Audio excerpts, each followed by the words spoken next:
Sex has been the fall of many a great man. Sex has been the fall of many a great man. We about to shift the paradigm tonight. We about to raise the frequency, raise the consciousness.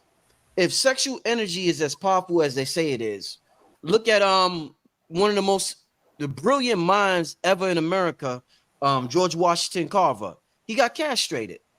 The brother got castrated. Mad inventions. He contributed to the automobile industry, the food industry, so many different industries. They chop off the nigga soul pole. His soul pole is gone. So what's the deal with? Because if sex magic, if sex magic, you're tapping in. Why are they chopping off the phallus so much? Spirit energy and sex energy are fraternal twins. One goes up, the other comes down. But if you castrate the soul pole, the energy can only flow up. There's nothing to draw it down.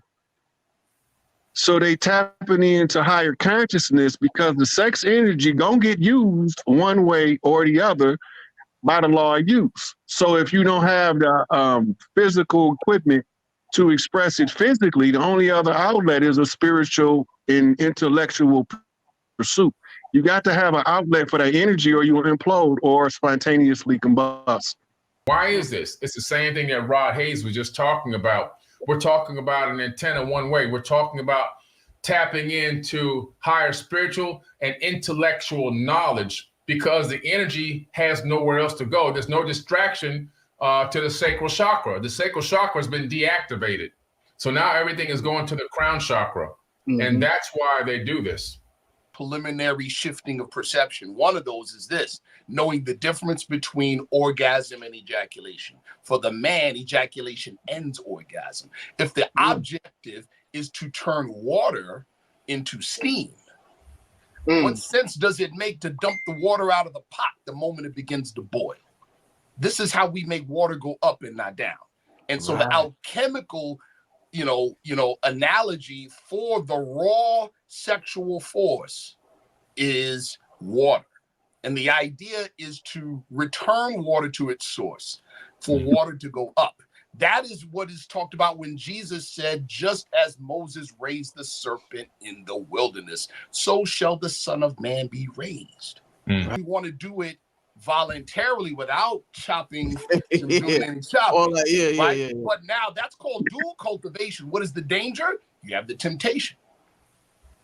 See, you have the temptation, right? So there's pros and cons. The pros are purposeful accelerated evolution within a single incarnation.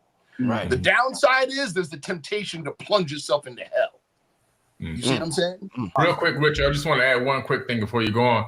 Yes, sir. One thing that I do in business, I meet people for business all the time, because I collaborate with a lot of entrepreneurs all around the world.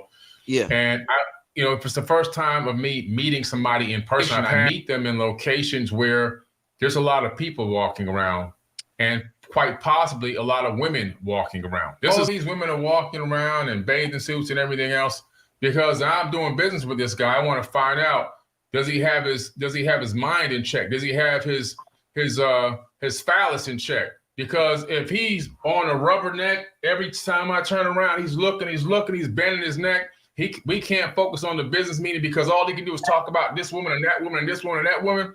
I don't want to do business with him because I already know that man, his phallus is going to lead him to destruction. He got his path, instead of going up, his path of energy is going down, and everything he touches is going to turn to pot. Because why? He has no focus. He's not controlling his crown. He has no way to control himself. The manly urges or the mortal urges, he can't control it. And when I find that out, I find my way to work my way out of that deal, out of that situation. And that person usually will never hear from me ever again. Wow. Amazing business advice, fellas. I advise y'all should be taking notes on that. God is the highest extension of the mind, which uses elements and matter to express itself. You're not leaking out your sexual energy. This is where you're able to create, not just on an external level, but on an internal level. It's by using your sexual energy as an alchemical source to turn nothing to something. You have to go through a process of self-realization. That self-realization is connected to your God frequency or the or the God mind, when you're talking about the Christ consciousness or the spirit of Melchizedek, all that is basically esoterically connected to your sexual power. This is why fasting is prescribed, because by learning to control your appetite is learning to control all of what's known as your base desires, right? Including your sexual desires. Like, Brother Sharif was talking about the temptation. Without the temptation, you don't know how strong you is, but you have to develop yourself to be prepared for the temptation you're about to face.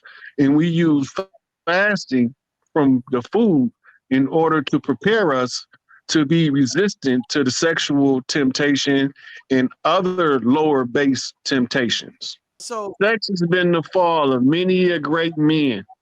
Yeah, facts.